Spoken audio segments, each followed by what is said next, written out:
This is Future Talk. Future Talk. Future Talk with Omnia Saleh and Hani Balkis. Happy Sunday, everyone. I hope you're all having a fantastic and blessed afternoon. It feels like it's going to be the start of a great week over here. You're listening to Future Talk. This is the one and only place where we bring you the latest in robotics, artificial intelligence, gadgets, and applications. All that you need to know about what's happening in the tech world, in the UAE, and around the world is being brought to you right here on Pulse 95. Yes, indeed, Omni. And starting off today, we're talking about Sharjah schools and how they will go 100% online starting from today, the February 14th. Now, it is good news because obviously more social distancing, and even I'm looking at it as there will be less traffic now because no more big school buses in the roads. But hopefully we will see Sharjah going 100% online. Yes, indeed. Let us know your thoughts. I'm sure a lot of parents have mixed feelings about this decision. Coming up on the show as well, Google Chrome is making headlines because if you use Google Chrome on your iOS devices, you will soon be able to keep your incognito tabs even more secretive with the new Face ID feature that you can use to unlock that Chrome browser. Yes, now not a lot of people use incognito mode. I use it intensively.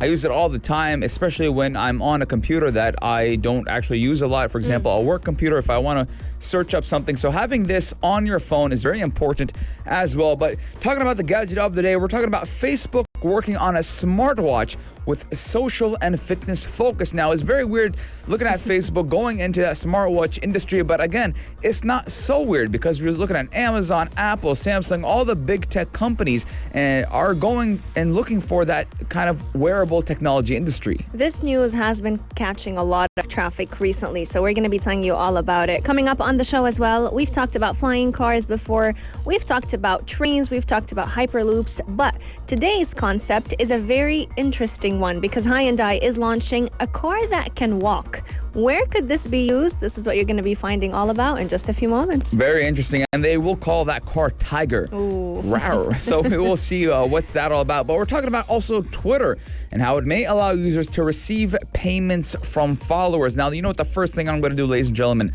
when that feature comes out, if it does come out, I will ask everyone to send me 1 dirham. Oh, the amount of money you will collect. Yeah, 1 dirham. I mean, I have around, I believe, 9,000 something followers. 9,000 dirhams. 9,000 dirhams, just like that. Let's hopefully everyone will send me a dirham. Let us know your guys' thoughts, 4215 slot or on our Instagram at Pulse95 Radio. We're taking a short break, but when we come back, we're talking about Sharjah schools and how they're going 100% online. Daily digital news. Bits and bytes connect our world. Big news happening today in Sharjah as schools will go 100% online from the February 14th, which is today, ladies and gentlemen. Now, the shift to e-learning will apply to all students in the Emirate of Sharjah, including those in nursery schools. Now, Sharjah has announced 100% distant learning for all public and private schools, starting from Sunday, until February 28th. So we're looking at a 2-week gap from the 14th to 28th, and I do believe they will then reconsider whether or not to extend the online learning. Absolutely, and this decision is coming from the Sharjah Private Education Authority that is basically shifting all students in the Emirate to e-learning, including those in nursery schools. Now, this is all being taken as part of the COVID precautionary measures and trying to make sure that every situation is contained. And we all know that although a lot of parents were relieved once their students and once their kids were able to return back to physical in-person learning, e-learning can also prove to have some benefits. Now, a lot of officials have been stating that the shift to 100% distance learning this time around will be a lot more smoother because a lot of Sharjah schools now are much more equipped for virtual classes. Since last year, 90% of students in the Emirate have been studying remotely. So the system has already been established. Students are only having to readapt to it once again. And I do believe it will be a quick and smooth adaptation as they're already used to the distant learning as, just like you mentioned, only 90% of school students in Sharjah were distant learning. Now, besides Sharjah, Ajman has also moved to full-time distance learning, which was according to an announcement that happened on Tuesday. Now, the SPA, along with the ECDMT, will be monitoring the health situation to ensure the safety of students, teachers, and administrative staff. Now, the attendance of teaching and administration staff on campus will be left to the discretion of the school management teams. However, he did say that all precautionary measures must be followed, including a PCR test every 2 weeks. Now, yes, the teachers and the administration will be going to school, but they do need to make that PCR test to make it a smooth transition. And again, I do believe that this is 100% viable and it can be done easily, as school students are already, and a lot of them actually only kind of do prefer online teaching and learning, because we've been seeing statistics do show that a lot of students and a majority of students have been getting better grades because of online learning. Absolutely. It definitely has its perks, and a lot of students, especially parents, have been relaxed during e-learning because they get to sleep in a little bit. There's no commute time that they have to go through. But vaccination drives right here in the Emirate of Sharjah have definitely been booming. A lot of staff, especially in schools, we're looking at technical, administrative, and even educational staff, have been going ahead and getting the vaccine so that when students do return back to schools, that transition goes smoothly and we have less cases of COVID-19 spreading around. Now, as children go back to e-learning, we do need to remind parents to make sure that they are protecting their children online. Lots of dangers tend to happen, and as we've discussed with many cybersecurity experts, many scams have actually been impacting children in specific during their e-learning platform period of studying. Yes, we do recommend all parents or any kind of guardian or adult in the household during the distant learning period to monitor their children's activity online, because again, the internet is a free space, but at the same time, there's a lot of things that the child could be vulnerable to. So you guys do need to monitor and see what they're doing. We want to know your guys' thoughts, though. 4215 or on Instagram at Pulse95 Radio. Are you ready for distant learning to be in full effect once again? If so, do text us in. Taking a short break, but when we come back, ladies and gentlemen, we're talking about Chrome for iOS and how it will soon keep incognito tabs even more secret with this brand new feature. Daily digital news. Bits and bytes connect our world.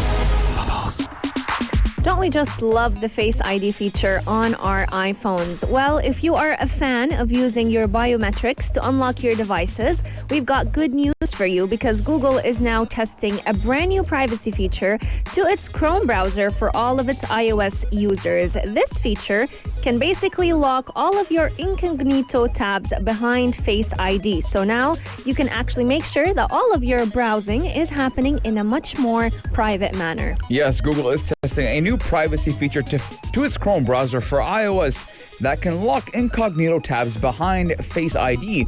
Now, Apple's facial recognition system is used to secure an iPhone or iPad, but many apps do have their own Face ID support for extra security. For an example, WhatsApp. Well, you can have your WhatsApp where it's opened either by your fingerprint or your Face ID, which is a biometric. Now, Google has started testing securing incognito tabs behind Face ID in its latest Chrome iOS beta, which does signal that it should arrive to regular users in the coming months. But you know when I will be impressed on me, not from Google, but from Apple, when I can have Face ID on selected apps, for example, my pictures.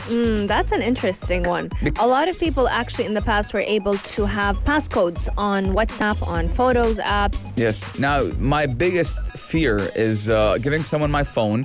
For example, they want to make a phone call, they have to do something, and they're like, hey, I have an important call real quick. I'm like, you're using my phone. So I don't want anyone to be in my phone going through things, especially because pictures are very private and sensitive. Absolutely. Now, Chrome 89 beta on iOS is revealing that whenever you are returning to the Chrome app, your incognito tabs will be blurred until you confirm that it is you who's actually unlocking those tabs. So you can actually go ahead and enable this feature in the privacy section of Chrome settings. However, it does appear to be a bit in the early testing phase. So if you're not a beta tester, you may not have access to it just yet. Now, a lot of people have been wondering, when will this be available for everyone? Well, we're looking at March, but it's still not clear if the Face ID support will be ready in time at the beginning of March. Now, Google is also supporting Touch ID for anyone with an older device that would like to use that instead of the Face ID. This feature is also very similar to Samsung because they have a secret mode in their mobile browser that allows users to lock tabs with facial recognition or fingerprints. So again, we're seeing Apple Apple and Samsung kind of cheating ideas from one another. Yeah, I mean, it is a necessity to have your things private and secure. Now, I'm looking at the bigger picture now. Let's say a shared iPad, for example. Now, a lot of homes use an iPad and it's shared between siblings and family members.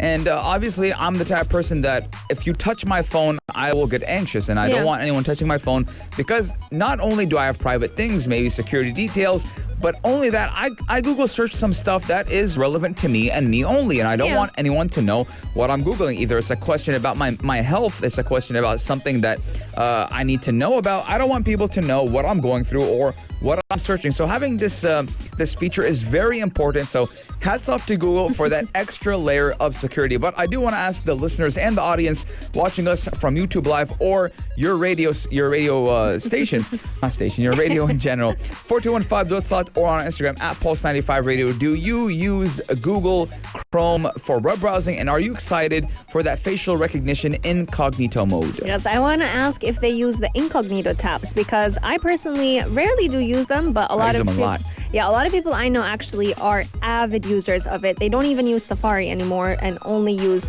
those incognito tabs. Join the conversation. Our text lines are open 4215 do or ittisalat. But coming up on the show, a very interesting news about Facebook coming up about them working on a smartwatch. Now, that's an interesting one because we've never heard them work on watches before. Keep Pulse 95 locked. We'll be right back. Gadget of the day. New tech you might want to play with. Pulse 95. New tech you might want to play with or even snap on your wrist, because we're talking about Facebook and how it's secretly building a smartwatch, and they're even planning to sell it next year. Now, it's not a big of a secret if we're talking about it, ladies and gentlemen.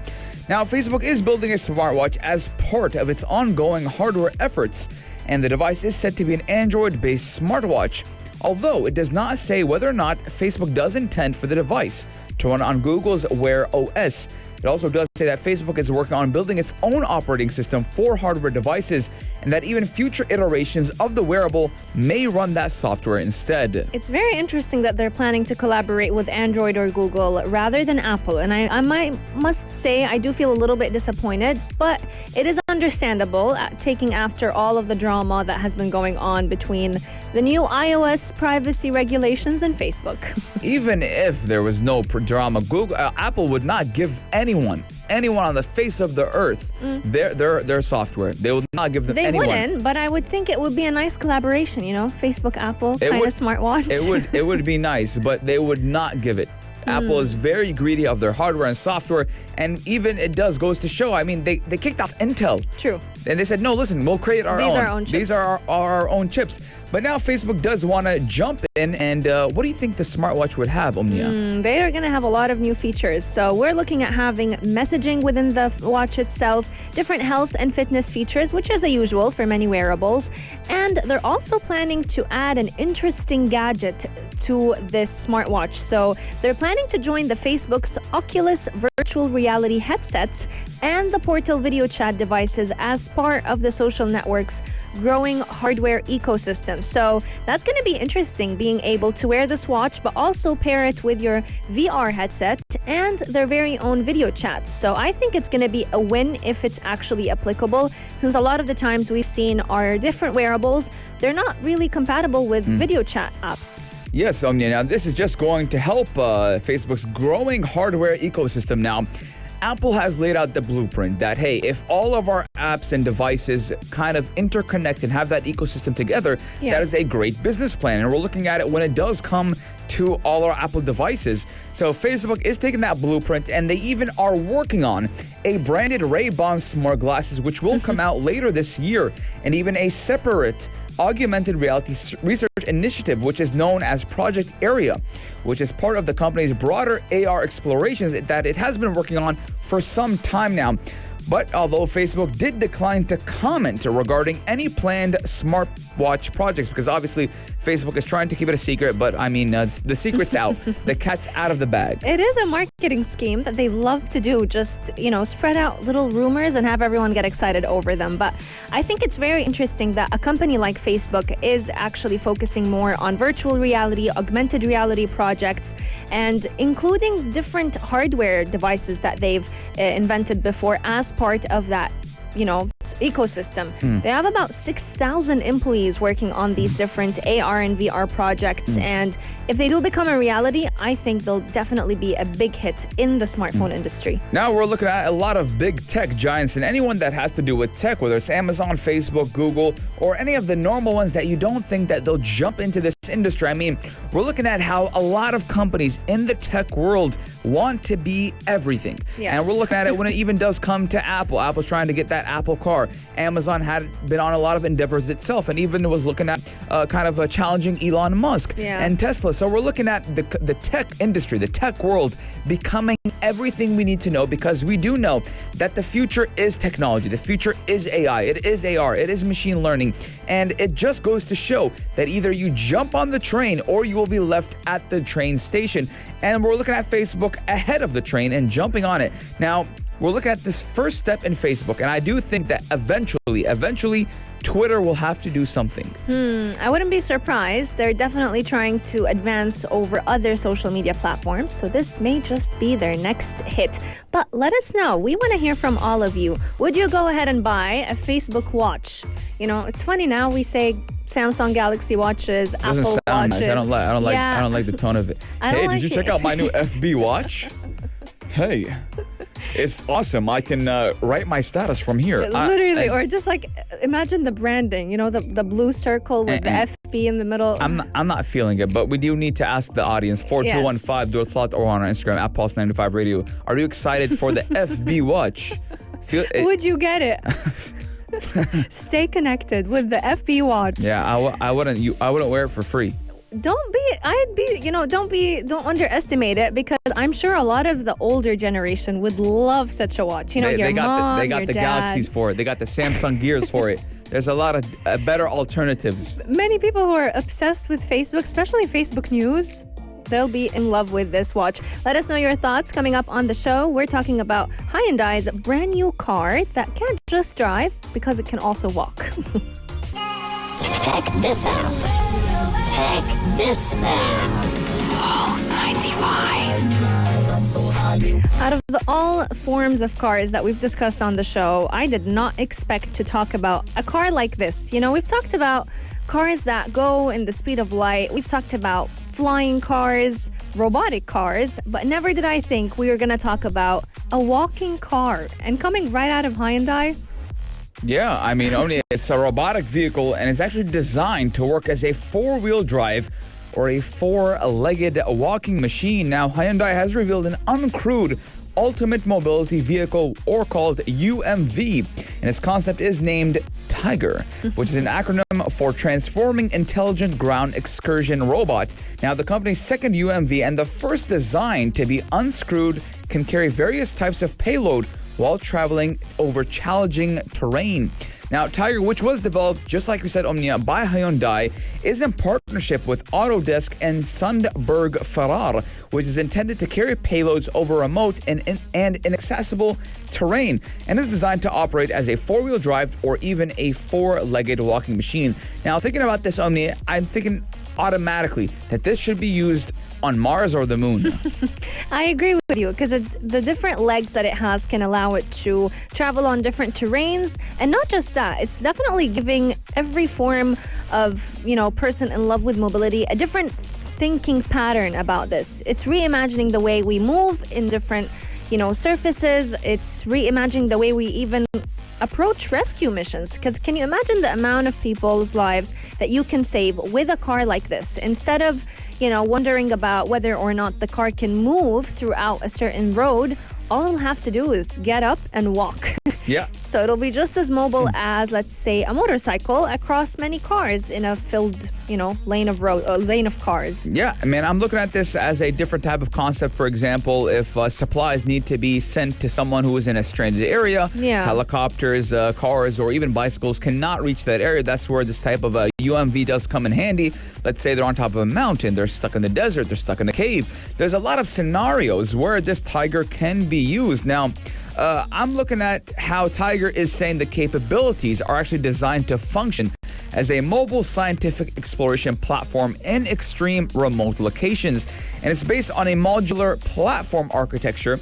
It does include a sophisticated leg and wheel locomotion system and even a 360-degree directional control and a range of sensors for remote observation. It is also intended to connect unmanned aerial vehicles, which are called UAVs, which can fully charge and deliver Tiger to inaccessible locations. So again, this is great for search and rescue. You can have that UAV on top of the UMV and be sent to a different location. And obviously, a UAV can also become a drone as well. There's a lot of things, and even a lot of government militaries use UAVs for surveillance, to scout different locations. So I'm looking at Hyundai as trying to get into that military field, get into the space sector, and even just become a UMV type of factory. Absolutely. The best part about it, in my opinion, is the fact that it could help out in rescue missions, and it's also great for carrying goods for delivery because such a large load bay house can be actually found within its body. And Tiger can also be used to deliver 8 packages in emergency situations. It can even tackle a range of extreme situations while still keeping its payloads at a much better level than a typical ground vehicle would. Now, when its legs are retracted, this vehicle can actually drive like an all-wheel drive vehicle, and it's in its most efficient mode this way because it moves by rolling traction. But when the vehicle gets stuck or it needs to travel over a certain terrain that can be very difficult to travel through with wheels on its own, it goes ahead and uses its walking ability so that it can get a little bit more unstuck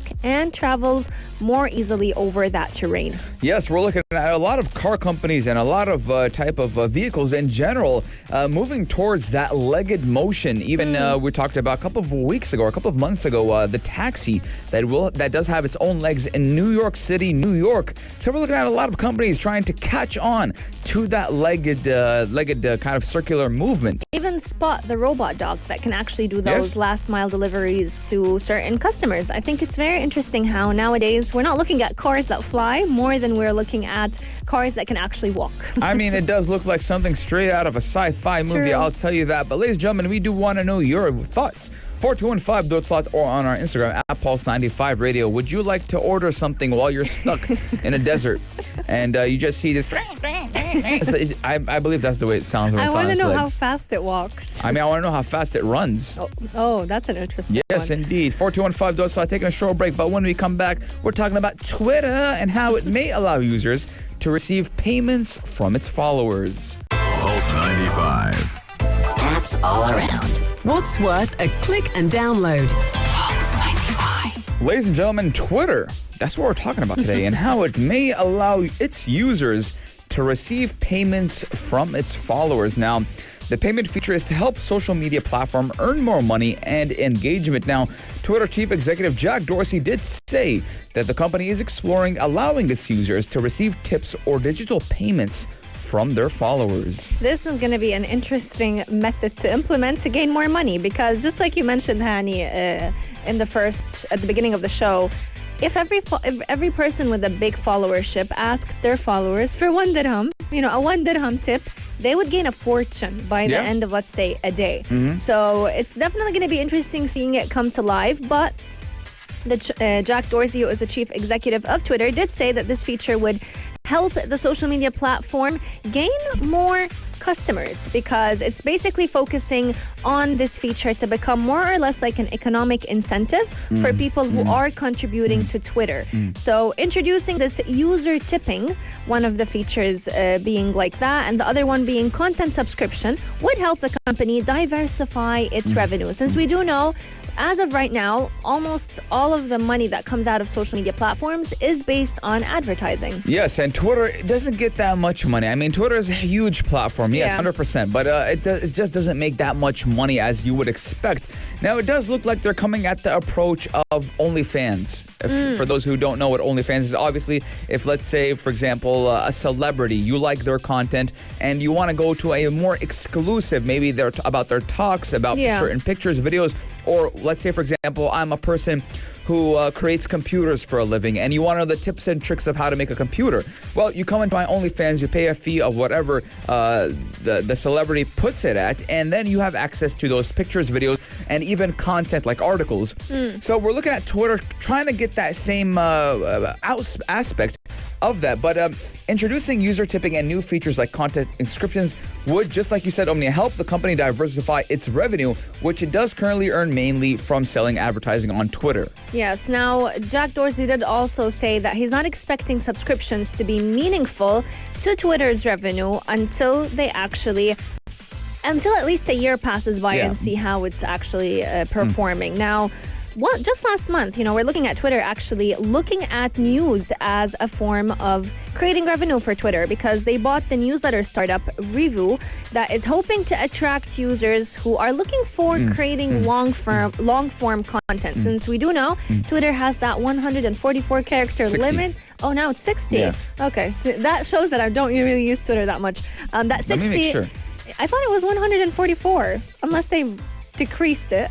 They have a character limit on their tweets. So if you pass through that limit, you can't really post on Twitter. And the whole reason behind that is because they do want to keep it a very short form content. We're both wrong.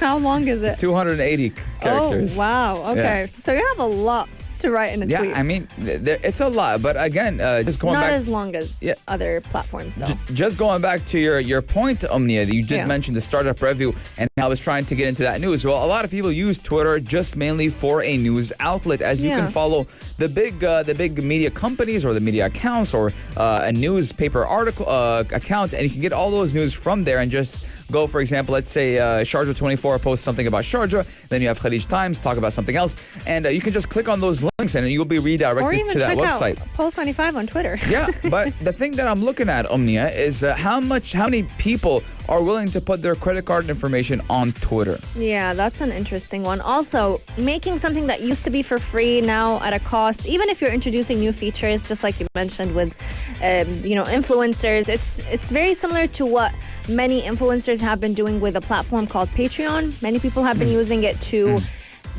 basically put up content on that platform that is not available for free. Yeah. And a lot of the public have actually been protesting against such platforms because to them, why am I going to pay for such content when I can get it, let's say, on YouTube or any other social media platform for free? I mean, Omnia, I've actually paid I think it was $25 a couple of months ago during lockdown. Yeah. I heavily follow the UFC. Okay. And there was one of the UFC fighters that I really like was posting content on I think it was Vimeo. I don't know which platform it was, but you had to pay a fee to go and look at those videos, and they're like 12 videos.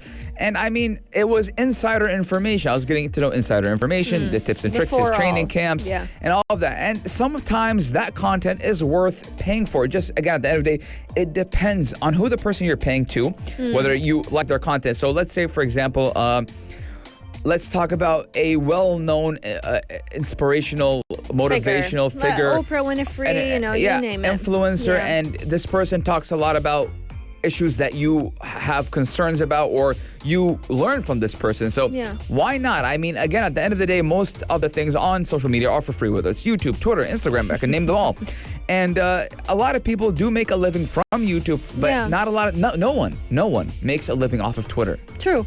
I agree with you on that Even one. TikTok, you make money from TikTok. Yeah, but you can't make money out of Twitter. You make money from Instagram. You make money from Facebook. But Twitter is the platform that still has not been marketed as a platform where you can make some dollars. Absolutely. Let us know your thoughts. Do you think this is a good move by Twitter? And would you be willing to pay or tip your favorite influencers on that platform? Future Talk is coming to an end, but you can catch us again tomorrow, same time, same place from 2 to 3 p.m. Until then, we're going to be leaving you with one of the best shows on Pulse 95. Afternoon Karak is coming up with half of the Dream Team. Mikhail Atiyah today will keep you company as Aisha Nazmi takes her well-deserved leave. Yes, indeed. Do tune in to the Afternoon Karak from 4 to 5, only here on Pulse 95. If you liked this episode of Future Talk, drop a like and subscribe. Pulse 95. Be sure to follow us on Instagram for all our daily updates and top stories.